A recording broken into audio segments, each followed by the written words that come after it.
Hey, thanks for dropping by to the Planners on Purpose podcast, created by Naomi Tucker, CMP. Now, this space is for the event planners to encourage and empower you so that you can fully live your life on purpose. So before we dig in, please take a moment to subscribe so you get future shows. Now, here she comes, your host, Naomi.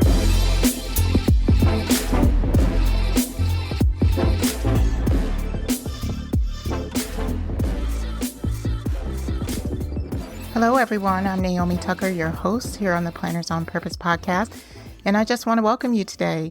You know, AI is starting to be a big part of our lives, and if it isn't yet, it will be in the future.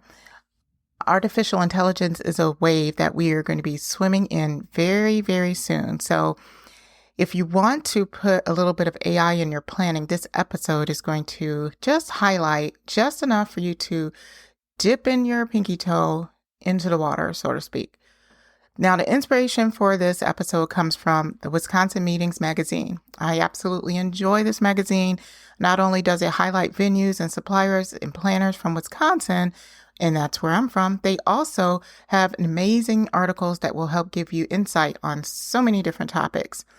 If you are a planner that does events in the Midwest, particularly Wisconsin, I would encourage you to seek them out. I'll put the link in the description and become a regular subscriber to the magazine. You'll be glad that you did. Now, I had the honor of being highlighted in the magazine in their winter edition. And the name of the article, which I'm going to highlight today, is called Elevate Your Craft with Artificial Intelligence Tools.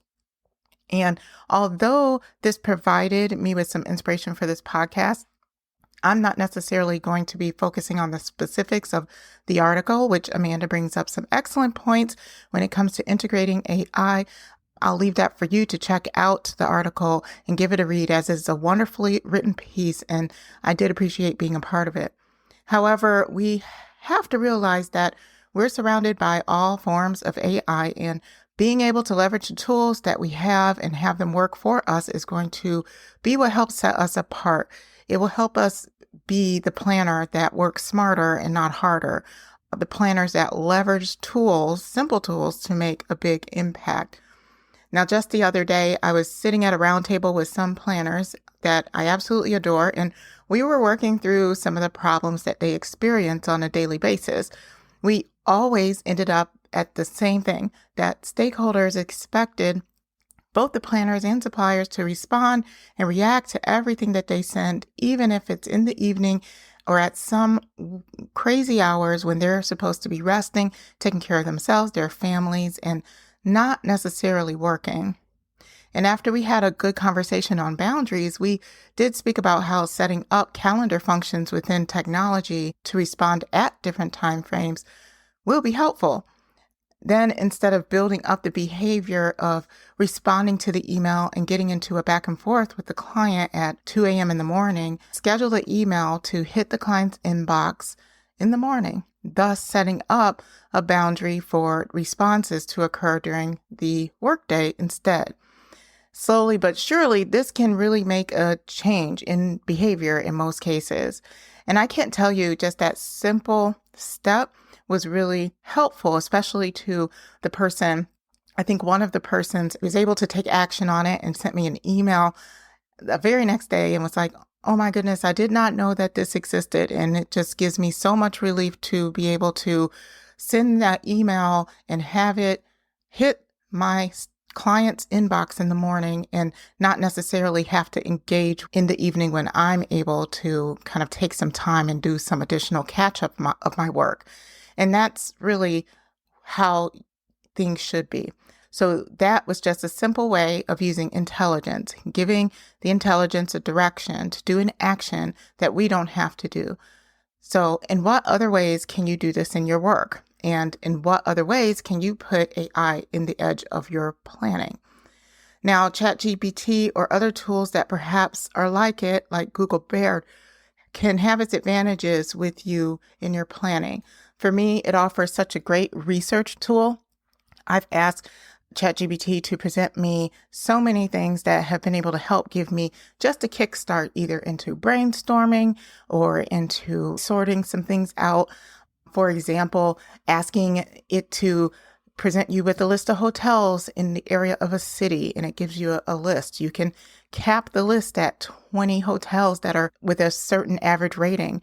You can also have a list of to-do items, perhaps that you've typed out and they're in no particular order.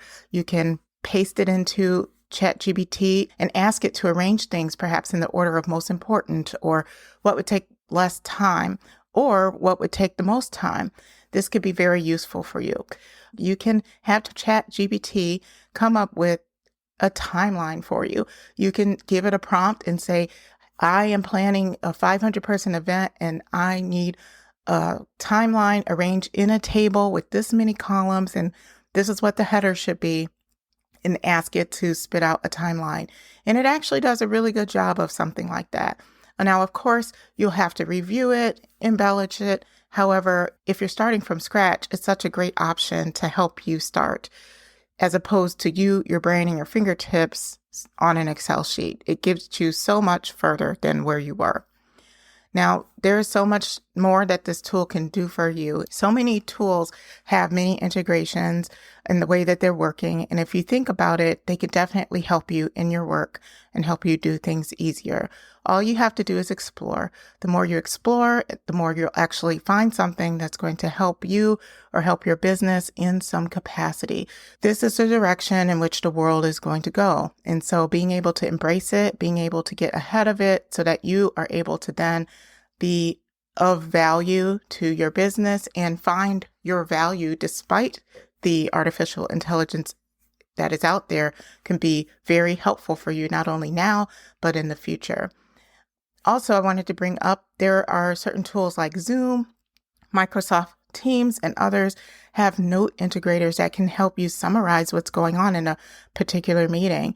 You can get transcripts from a meeting or transcripts from podcasts and have it to summarize what was said on in those particular spaces.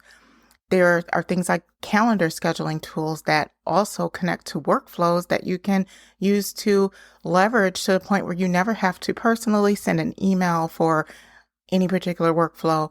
You can allow that automation to do it for you.